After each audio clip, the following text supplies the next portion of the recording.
Marketing et entrepreneuriat, un podcast proposé par Into the Minds, agence marketing à Paris et Bruxelles. Changer complètement la manière dont le niveau dans une langue étrangère est évalué. C'est l'objectif de Piplet, une entreprise cofondée par Baptiste Deron. Avec Pierre-Nicolas Schwab, il aborde les difficultés d'un marché dominé par les tests, comme le TOEFL ou le TOEIC. Bonjour à tous, aujourd'hui dans ce podcast je reçois Baptiste Deron, il est l'un des cofondateurs d'une entreprise basée à Paris qui s'appelle Piplet et qui commercialise un produit ou un service tout à fait spécifique. Bonjour Baptiste. Bonjour Pierre-Nicolas. Merci de nous avoir rejoints pour ce podcast de nouveau à distance. Vous êtes dans vos bureaux à Paris, je suis à Bruxelles et malgré tout la communication se fait, une communication qui n'est pas toujours facile. Do you speak English? This is sometimes the accent of the French speaking English. Est-ce que c'est quelque chose que vous avez remarqué? C'est un petit peu le concept, le constat qui était à l'origine de la création de notre société. C'est que le français est assez vite reconnu à l'étranger grâce à son accent. D'où effectivement l'idée de travailler sur comment pourrait-on faire finalement pour que les Français, mais finalement les gens en général, soient meilleurs dans une langue.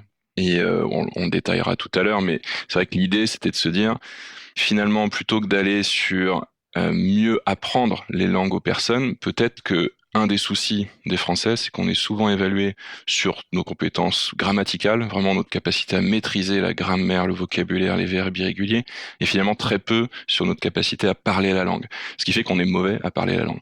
D'où l'idée de Piplet, qui était de créer un test et une évaluation qui allait surtout appuyer sur quelle est la capacité d'une personne à échanger avec d'autres personnes, à avoir une conversation avec d'autres personnes, alors à l'oral ou à l'écrit, mais vraiment de dialoguer et d'échanger de l'information. Alors, l'idée de la société qui a été créée en 2015 n'est pas seulement la vôtre, hein, vous l'avez dit, vous êtes un des cofondateurs. Et si j'ai bien préparé mon dossier, j'ai lu que vos deux comparses, vos deux cofondateurs, vous les avez rencontrés à Londres. Est-ce que vous pouvez nous raconter un petit peu l'histoire, la genèse de la société ? Effectivement, nous, à la sortie de nos études, de manière indépendante, alors, il se trouve qu'on a fait la même école, mais on se connaissait pas du tout. Et en fait, on s'est retrouvés à Londres, comme beaucoup de Français finalement, qui vont à Londres. Et là-bas, voilà, on discute, on échange. Et finalement, un des sujets qui revient assez souvent sur le tapis, c'est le fait qu'on n'est pas très bon en anglais. Moi, mon premier jour à Londres, j'ai reçu un coup de fil d'un client gallois et j'ai vraiment rien compris. Mais je comprenais tellement rien que je pouvais même pas lui demander de répéter, ça servait vraiment à rien. Alors que j'étais censé avoir un bac plus 5 français avec un niveau qui, sur le papier, dit que je suis capable d'interagir en situation internationale, ce qui était absolument pas le cas. Et en fait, plus on a échangé entre nous et avec d'autres personnes de notre entourage à Londres, plus on s'est rendu compte que tout le monde était dans ce cas-là. On arrivait tous à avoir fait, au final, 12, 15 ans d'anglais à l'école, et on était incapable de répondre au moindre coup de téléphone. Donc c'est vraiment là qu'a germé l'idée de se dire, mais à l'époque on était en 2010, on pourrait peut-être faire des choses un peu meilleures autour des langues. Quel est vraiment le souci ? Alors l'idée a ensuite germé et évolué. Ensuite on est retourné en France, un de nos associés est parti au Japon. Et au final, on en est arrivé à cette idée dont je parlais tout à l'heure, qui était de se dire, mais finalement, le souci, c'est pas forcément l'apprentissage des langues, mais c'est plutôt l'évaluation. Et finalement, en motivant des personnes à être évaluées sur des critères qui sont intéressants, qui sont par exemple la capacité à parler, mais finalement, on va motiver les personnes à apprendre ces compétences-là et donc à devenir meilleures dans leur capacité à parler. Vous détectez le besoin lorsque vous êtes à Londres en 2010. La société est créée en 2015, ou en tout cas l'activité commerciale débute en 2015. Qu'est-ce qui se passe pendant ces 5 années entre 2010 et 2015? Comment avez-vous, par exemple, vérifié l'existence d'une demande pour les services que vous projetiez?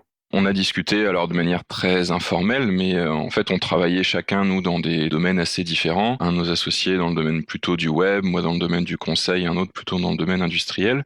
Et c'est vrai qu'à chaque fois qu'on reparlait du sujet, on se rendait compte que dans notre entourage professionnel, il y avait toujours ce souci de la langue.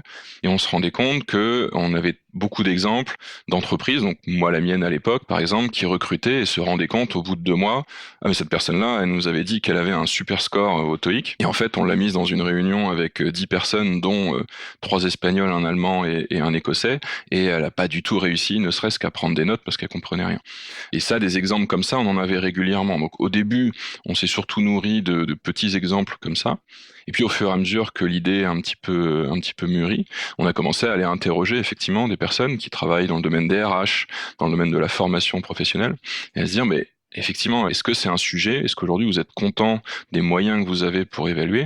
Et on s'est rendu compte qu'effectivement pas vraiment. Soit, si on prend l'exemple d'un recruteur, soit le recruteur il doit faire confiance à un test qui est pour le coup très orienté sur la grammaire et ne va rien dire sur la capacité de la personne à vraiment travailler dans la langue. Soit le recruteur il va se dire bah ok je vais faire parler la personne pendant 3 minutes en anglais pendant l'entretien, mais alors là ça va grandement dépendre du niveau en anglais du recruteur, de la situation pendant l'entretien, des sujets qui sont posés, et finalement on va avoir une évaluation qui va être bof, ça va. On va pas avoir vraiment une évaluation très précise qui va permettre de classifier une vingtaine de candidats. Est-ce que Baptiste, ce problème que vous avez détecté pour les Français parlant anglais, est-ce qu'il existe également pour d'autres nations ou bien est-ce qu'il est spécifique aux Français? Effectivement, nous, on a démarré avec un réseau, en tout cas des gens qu'on pouvait interroger qui étaient français, et donc on sentait le besoin ici. Et finalement, c'est qu'une seule fois qu'on a lancé l'entreprise, où par contre là, on s'est rendu compte qu'en fait le besoin, il était inhérent à beaucoup de pays. Finalement, en France, on critique pas mal les Français sur le fait qu'ils maîtrisent mal l'anglais, mais si on prend par exemple les États-Unis, il n'y a pas, très peu d'autres langues. Et donc là, en l'occurrence, le besoin d'évaluer, il est aussi important parce qu'effectivement, on a un vrai besoin multilingue. Et après, si on va encore dans d'autres pays où on parle par exemple de l'Europe de l'Est où il y a beaucoup de centres de services clients, sur l'Irlande aussi où il y a beaucoup de centres de services clients qui doivent adresser des gens qui maîtrisent des langues du monde entier, 4, 5, 10 langues. Ces centres-là, ils ont besoin d'être capables d'évaluer une dizaine de langues et ils n'ont pas les ressources en interne pour être capables d'évaluer ces langues-là.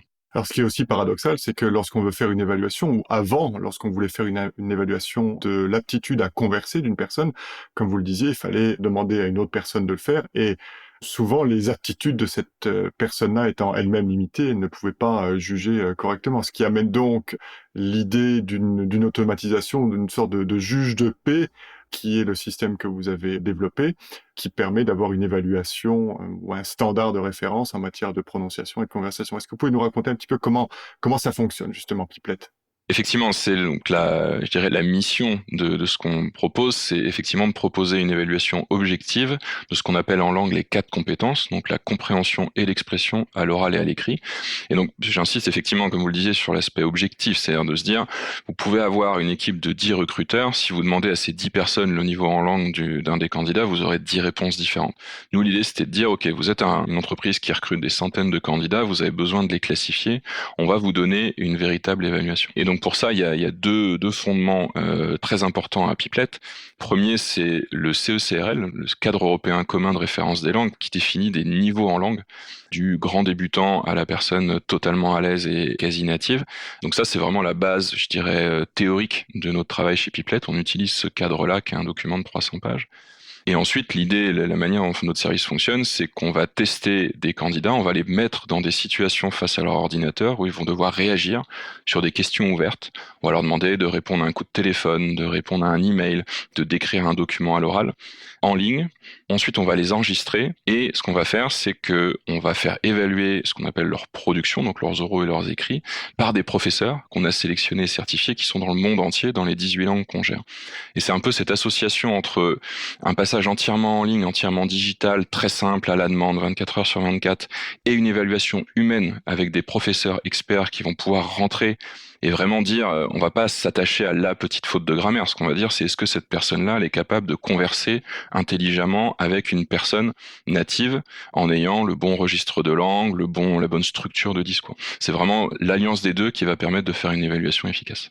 Donc on est bien d'accord que Piplet, ça reste avant tout une évaluation humaine. Donc ce sont des tests standardisés avec une évaluation humaine derrière. Exactement, c'est un bon résumé. Ouais. Comment est-ce que le système d'évaluation a été accueilli par les entreprises? Est-ce qu'elles étaient conscientes des faiblesses des employés qu'elles engageaient? Et est-ce qu'elles étaient également conscientes des faiblesses des certificats ou des tests qu'elles utilisaient jusqu'à présent comme référence? On a eu plusieurs cas. On a eu des entreprises qui effectivement étaient très conscientes dès le départ de leurs soucis et de l'hétérogénéité de leur recrutement sur le niveau en langue et des entreprises qui cherchaient vraiment directement un outil objectif et standardisé. On a eu des entreprises qui nous ont répondu de prime abord, non, il n'y a pas de souci, nous on sait évaluer et il n'y a pas de problème, et qui finalement, au fur et à mesure où ces entreprises se sont peut-être internationalisées, où ont structuré leur processus de recrutement, en sont venus à se dire que effectivement, l'évaluation du niveau de langue, c'était quelque chose qui était fait de manière un petit peu artisanale et qui avait besoin d'être professionnalisé. C'est un marché qui a mis un peu de temps à émerger. Nous, on a créé l'entreprise en 2015. L'activité commerciale a vraiment commencé à prendre plutôt en 2017. Et finalement, c'est aussi un contexte où la légitimité et l'intérêt de notre certification vient avec le temps. C'est-à-dire le fait que depuis maintenant 5 ans, on fournit des certifications à de plus en plus d'entreprises, fait que, de fait, notre certification a de plus en plus de valeur et de plus en plus de légitimité. Donc c'est un petit peu ce processus-là aussi qu'on a dû suivre avec les entreprises, avec nos clients. Alors ici, on est quand même dans un contexte où vous apportez, lorsqu'on a préparé cet entretien, je parlais quasiment d'innovation de rupture, puisque on a un modèle bien établi qui est TOEFL, TOEIC, donc les tests de langue standard. Vous arrivez avec une autre proposition de valeur. Est-ce qu'il est facile de convaincre justement les entreprises d'adopter un système de certification tout à fait nouveau et de rentrer dans une autre proposition de valeur, ou est-ce qu'au contraire, vous avez eu beaucoup de difficultés à le commercialiser, à convaincre vos clients? Ça n'a pas été si compliqué que ça pour une raison importante, c'est que typiquement le TOEFL et le TOEIC sont quand même des solutions qui s'adressent beaucoup aux particuliers et aux étudiants. Il y a très peu d'entreprises qui vont aller acheter un TOEIC, c'est pas du tout adapté pour une entreprise qui a un process de recrutement. Passer un TOEIC, c'est vous réserver une session d'évaluation dans 3 semaines. Il n'y a aucune entreprise qui a des process de recrutement, ils peuvent se permettre d'attendre 3 semaines pour un test. Donc finalement on était assez peu en concurrence avec ces évaluations sur l'aspect purement commercial. Peut-être de manière factuelle et sur le score qu'on affichait, effectivement, des gens nous ont demandé comment est-ce qu'on se comparait face au TOEIC ou au TOEFL, et là, le cadre européen des langues nous a beaucoup aidé. Mais finalement, voilà, nous, on a approché les entreprises avec une proposition de valeur qui était adaptée vraiment à leurs besoins. C'est ce que je dis toujours, c'est quand moi je vais voir un directeur du recrutement, ce que je lui dis, c'est nous, on va vous dire si le candidat que vous évaluez, si vous le mettez demain dans une réunion avec 10 personnes et qu'il doit parler donc anglais, allemand ou japonais, n'importe laquelle des langues qu'on évalue, est-ce qu'il va être compris, est-ce qu'il va comprendre. C'est vraiment ça qu'on va vous donner. On va pas vous dire s'il connaît tous ces verbes irréguliers, c'est pas le sujet. Nous, ce qu'on va vous dire, effectivement, cette personne-là, vous la lâchez dans une réunion, est-ce qu'elle va être capable de vendre ou de présenter le nouveau projet ou à minima donc de suivre la réunion. C'est vraiment ça qu'on propose. Et ça, aujourd'hui, il y avait personne qui proposait ce besoin, qui répondait à ce besoin des entreprises. Est-ce que les entreprises ont une idée de ce que leur coûte l'inaptitude ou l'inefficacité de leurs employés lorsqu'ils doivent converser dans une langue étrangère? C'est un très bon sujet et finalement qui est assez peu étudié et qui en plus assez compliqué. Il y a eu plusieurs études qui ont été faites, on trouve un peu de tout comme chiffre, forcément. Donc c'est toujours dur de donner vraiment une somme, mais effectivement il y a pas mal d'exemples d'entreprises et il faudrait que je retrouve la référence, mais il y avait un article qui était sorti il y a pas très très longtemps qui montrait en premier lieu déjà les entreprises qui s'étaient interdites elles-mêmes de répondre à des appels d'offres européens à cause d'un souci de langue. Donc ça, c'était intéressant parce que c'était même pas le problème de la compétence effective dans la langue, c'était juste le fait de se dire je suis pas suffisamment compétent en anglais pour pouvoir répondre à cet appel d'offres. Et ensuite derrière, en allant plus loin, on a aussi d'autres études effectivement qui disent voilà, toutes les opportunités que j'aurais pu avoir en parlant mieux ou en échangeant mieux. Mais effectivement, le côté international, et pour moi, il y a 2 choses à distinguer. Il y a l'anglais. L'anglais est effectivement très important et je pense que c'est vital pour toute entreprise aujourd'hui de parler un minimum d'anglais. Mais finalement, en anglais, on arrive toujours plus ou moins à se débrouiller. Là où nous, on sent qu'il y a un vrai besoin et où il y a des vrais soucis, c'est effectivement sur les autres langues, où là, je dirais que l'attente du locuteur en face est souvent plus haute. Si vous parlez en anglais avec quelqu'un qui n'est pas anglais natif, vous allez accepter quelques petits soucis dans la langue et vous allez pourquoi pas faire des efforts. Par contre, si vous êtes typiquement français et que vous appelez un centre de service client et que la personne pas bien français au bout du fil, là vous allez vraiment le noter et ça va vraiment impacter votre échange avec eux. Et ça on le retrouve sur notamment le mandarin, l'arabe, le japonais, l'allemand, qui sont des langues qui sont pas mal utilisées et qui finalement sur lesquelles le niveau d'attente de la langue est très élevé. Et où là, si vous n'avez pas une équipe qui parle parfaitement bien ces langues-là et qui, un petit peu plus loin que la langue, connaît aussi forcément tout le contexte socioculturel autour de la langue, là, vous allez avoir des gros soucis. Bien entendu, parce que maîtriser une langue, c'est aussi comprendre sa culture, c'est comprendre le contexte, comme vous le disiez. Et la réflexion que je me faisais lorsque je vous écoutais à l'instant, c'est de me dire que lorsqu'on parle mal une langue, on perd également en crédibilité. Ce n'est pas seulement la difficulté de converser avec son interlocuteur, mais c'est également l'image qu'on renvoie de soi, l'image qu'on renvoie de la société qu'on représente. Et forcément, lorsque l'image n'est pas bonne ou pas optimale, les chances de vendre sont diminuées, d'où peut-être les coûts pour l'entreprise qui peuvent être qui peuvent en découler.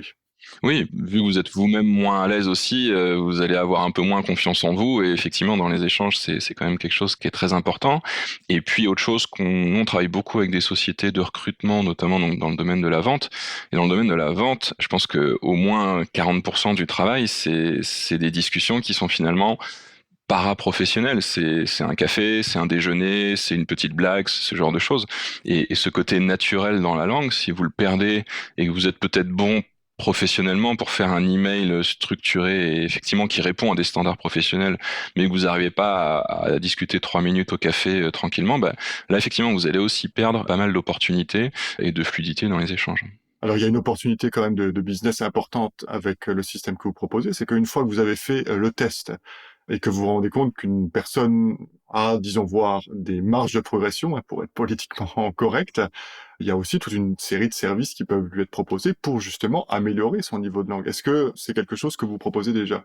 Alors non, aujourd'hui c'est quelque chose qu'on s'interdit. Nous, notre positionnement, c'est de dire on fournit une évaluation qui est indépendante de toute formation derrière. Alors c'est peut-être un petit peu naïf comme approche, mais l'idée c'est vraiment de dire, nous on va pas évaluer des gens pour dire qu'ils sont mauvais et derrière aller leur vendre un parcours de formation pendant 2 ans.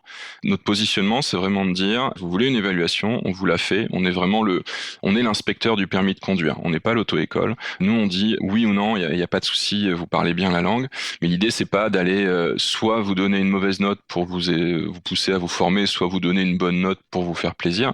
Non, nous on donne une note aux recruteurs et ça permet d'avoir une évaluation standardisée et homogène dans le temps. J'ai découvert votre entreprise sur le classement Challenge 2019. Vous recherchiez des fonds. Est-ce que vous avez justement trouvé ces fonds pour accompagner la croissance de votre entreprise? Non, on les a pas trouvés et finalement on les a un petit peu cherchés à l'époque du classement. On a eu quelques échanges et finalement, en fait, l'entreprise a pas mal pris par elle-même. On a une croissance organique qui est très bonne. On va faire une très belle année 2019 et donc finalement on s'est rendu compte qu'on n'avait pas nécessairement besoin d'aller chercher des fonds, d'ouvrir notre capital, justement de devenir moins indépendant. On a souhaité de manière entrepreneuriale garder les mains sur l'entreprise et garder la main sur l'entreprise et continuer cette aventure. Donc aujourd'hui, on n'a pas de besoin en fond. On discute quand même avec quelques acteurs, mais effectivement, c'est pas une recherche qui est extrêmement active de notre côté parce que l'entreprise va bien et se développe bien. Alors justement, on parle de développement. Quelles sont les prochaines étapes? Qu'est-ce que vous prévoyez pour 2020, pour 2021? À quoi s'attendre avec Piplet dans les années à venir? Le premier axe de développement, c'est l'international. Aujourd'hui, en 2019, on va faire plus de 40% de notre chiffre d'affaires hors de France, qui est des entreprises qui sont venues directement nous voir, qu'on connaissait pas, qu'on n'a pas forcément démarché nous-mêmes, mais qui sont venues. Et donc, le gros axe de développement de Piplet, c'est le développement international, c'est d'être présent dans plusieurs pays. On a notamment donc l'Europe limitrophe à la France, forcément, parce que pour des raisons de proximité. On a l'Amérique du Nord qui a une grosse demande, et on a les plateformes internationales en Asie. On pense à Singapour, on pense à Tokyo, où il y a effectivement des grosses entreprises internationales qui ont des besoins d'adresser un marché multiculturel. Donc ça c'est un vrai sujet de développement pour nous. L'autre sujet de développement, c'est de fournir des évaluations de plus en plus pertinentes pour les entreprises. Et c'est-à-dire que si vous venez me voir en tant que directeur du recrutement d'une banque, eh bien on va évaluer vos candidats sur leur capacité à échanger dans les langues dans le contexte de la banque. Et ça, voilà, c'est la définition de ces différentes verticales.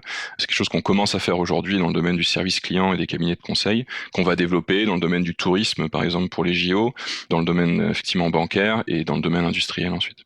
Donc c'est assez paradoxal puisque la plupart des entreprises qui veulent grandir, généralement grandissent en allant d'abord dans les pays limitrophes. Vous, au contraire, vous allez tout de suite dans les hubs les plus éloignés et pas forcément, vous n'allez pas regarder forcément dans les pays comme la Belgique, l'Espagne ou l'Italie. Non, alors on a effectivement des entreprises qui viennent nous voir, mais c'est vrai que je dirais le principe même de notre évaluation, ce qui est intéressant, c'est que le besoin du recruteur russe ou japonais est exactement le même que le besoin du recruteur français. C'est-à-dire, c'est de connaître le niveau de la personne de manière objective. Il y a très peu d'adaptation finalement de notre produit à d'autres marchés, et donc on est beaucoup plus effectivement intéressé par aller dans des grandes plateformes internationales où il y a un énorme besoin et éventuellement un gros turnover de public, de candidats internationaux, plutôt effectivement que d'aller déborder sur notre marché local et d'aller voir juste les pays limitrophes. Nous, tout notre système et toute notre entreprise est entièrement en ligne et à distance, donc on n'a pas forcément de frontières non plus à ce niveau-là.